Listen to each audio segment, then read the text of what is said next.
Assalamualaikum students. I hope you all are doing good and well. Today in this video we're going to study what is meant by radiation and what is meant by what is the relation between density and convections, right? तो ये जो पूरा chapter है student, it is full of experiment. So you have to keep in your mind कि आपको कौन सा experiment से कौन सा कंक्लूजन मिलता है. So you have to learn that. Okay, you have to keep that in your mind. So let's start. For the third experiment, we need apparatus like a test tube, a piece of ice, wire gauze, a burner and a candle. Okay, we will find out the relation between density and convection के convection और density के बीच का relation कौन सा है. तो procedure देखेंगे. तो what is the procedure? Take some water in a test tube. test tube में आपको कुछ पानी लेना है. test tube wrap a piece of ice in a wire gauze. Wire gauze में आपको आइस का पीस लेना है and drop it in the test tube. उसके बाद में it will sink to the bottom. Now using a test tube holder, hold the test tube at a slant as shown in the figure. Right, take some water in the test tube. आपको पानी लेना है test tube में. उसके बाद में wrap a piece of ice in a wire gauze. Wrap a piece of ice in a wire gauze. आपको wire gauze जो है उसके ऊपर ठंडा कपड़ा, ठंडा जो है आइस का क्यूब जो है उसके ऊपर क्या करना है, रैप करना है and drop it in the test tube. और टेस्ट ट्यूब में आपको क्या करना है, वो डालना है. It will sink to the bottom. उसके बाद में क्या होगा, वो रैप किया हुआ आइस जो है आपको किस में डालना पड़ेगा, वायर गॉज में रैप किया हुआ आइस आपको किस में डालना पड़ेगा, टेस्ट ट्यूब में डालना पड़ेगा. एंड दैट विल सिंक, ठीक है, to the bottom using the test tube holder. अब आपको क्या करना है, टेस्ट ट्यूब को स्लैंट पोजीशन में उसको हीट करना है. ठीक है, और हीट करना भी है तो किसको, आपको उसके अपर पार्ट को हीट करना है. ठीक है, आपको हीट कब बंद करनी है, जब वाटर जो है वो एकदम बॉइलिंग पोजीशन में दिखेगा आपको, जब बॉइलिंग कंडीशन में दिखेगा तो आपको हीट जो है वो स्टॉप करना है. Observe the piece of ice at the bottom. अब आपको स्टॉप करने के बाद देखना है कि जो बॉटम में आपने आइस का पीस रखे हैं तो उस पर क्या असर पड़ा. The heat does not reach the bottom. Heat जो है वो बॉटम में नहीं पहुंची. The heat does not reach the bottom even though the upper part is heated. ऊपर का हिस्सा गर्म है. हीट का क्या प्रॉपर्टी है कि हीट जो है वो एक पार्ट से दूसरे पार्ट पे ट्रांसफ़र होती, बट यहाँ पे हीट ट्रांसफ़र नहीं होगी. इवन दो उसका अपर पार्ट क्या है, बॉइलिंग है स्टूडेंट, फिर भी हीट ट्रांसफ़र नहीं होंगी. Therefore it can not, the density of water decreases due to heating. हाँ, भले ही वाटर की डेंसिटी क्या हो जाएंगी, यहाँ पे कम हो जाएंगी. Therefore it can not sink. Water की डेंसिटी कम हो गई, इसकी वजह से वो क्या हुआ, सिंक नहीं हुआ and the process of convection does not occur. Wire gauze में लपटा हुआ था, डेंसिटी ऑफ वाटर जो है वो इंक्रीज़ नहीं हुआ, जिसकी वजह से कन्वेक्शन क्या हुआ, यहाँ पे ऑकर नहीं हुआ. तो यहाँ पे डेंसिटी और कन्वेक्शन का क्या है, यहाँ पे रिलेशन बताया हुआ है. The heat does not reach the bottom even though the upper part is heated. How does this happen, the density of water decreases due to heating.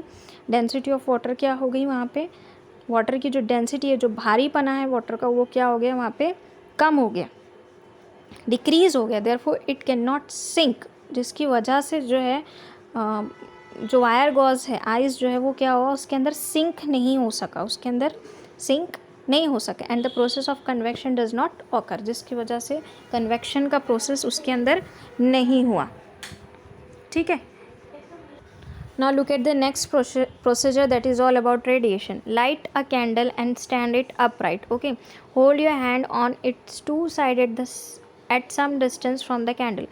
आपको एक कैंडल को क्या करना है, लाइट करना है, उसको मतलब जलाना है, और आपके जो हाथ है दोनों साइड से उसको थोड़े डिस्टेंस पे रखना है. ब्रिंग देम क्लोजर, फिर उसको करीब लेके जाना है. फिर क्या होगा, आपको क्या फील होगा आपको बताना है. Have you warm yourself near a bonfire और in the morning sun in the winter.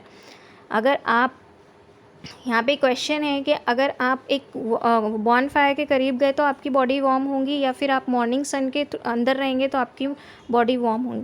The sun is millions of kilometer away from us. There is no air between the sun and the earth, and the earth atmosphere is only a thin layer of air close to the earth. Then how does the heat of the sun reaches us. है ना, हमारे भी सन हमसे कितने kilometres दूर है, और हमारे और सन के बीच में एक अर्थ एटमॉस्फेयर है पूरा, फिर भी सन की गर्मी जो है हम तक पहुंच जाती है. ऐसा क्यों.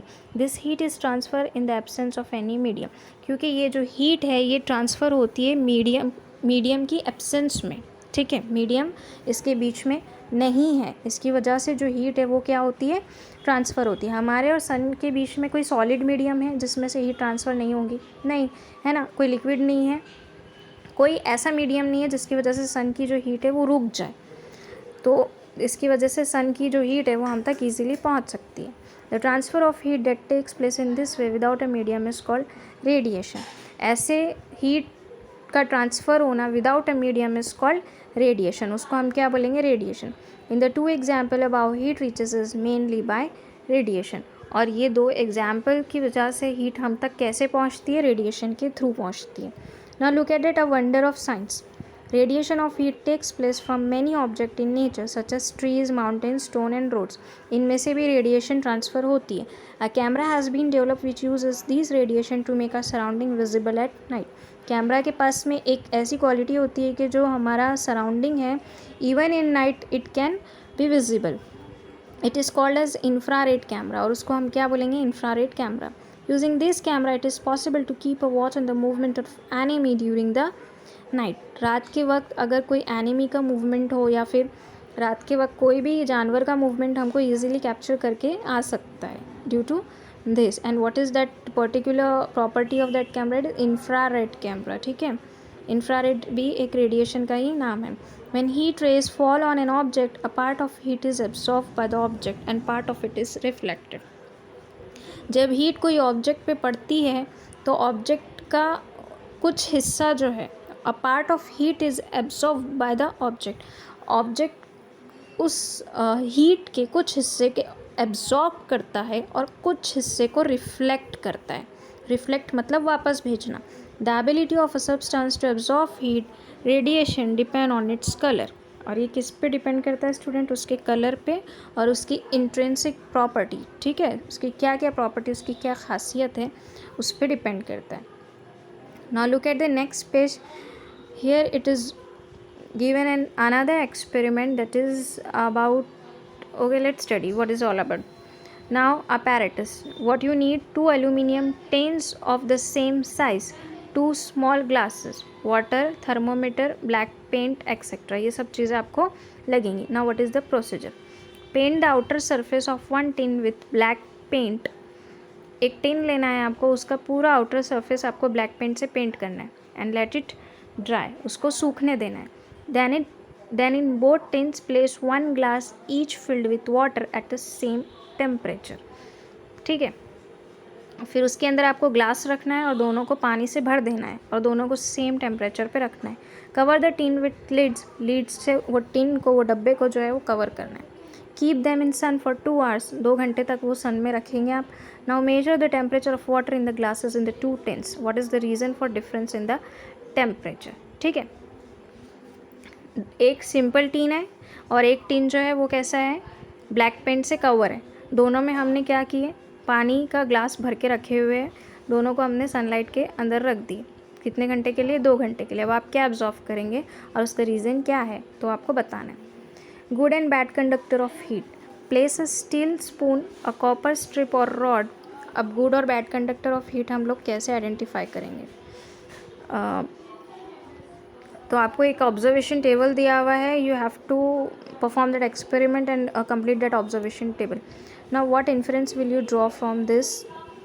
सम substance are good conductor of heat.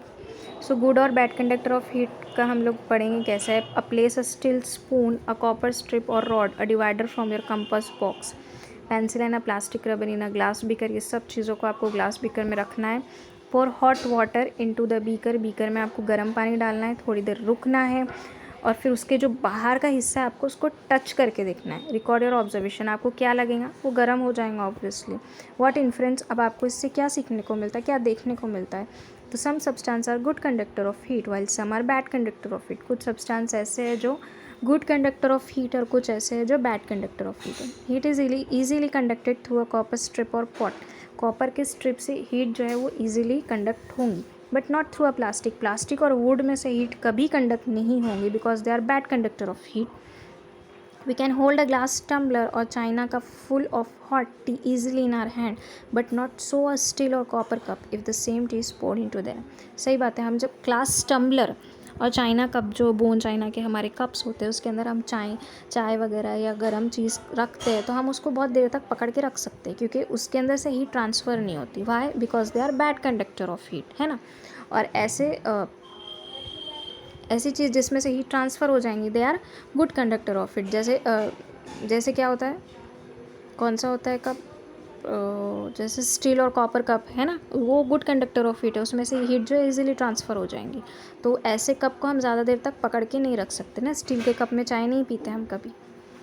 Y do we use white clothes in summer and dark और ब्लैक क्लोथ्स इन विंटर? ऐसा क्यों होता है? इसका भी आंसर बहुत ईजी है student. Expansion and contraction of a solid substance due to heat.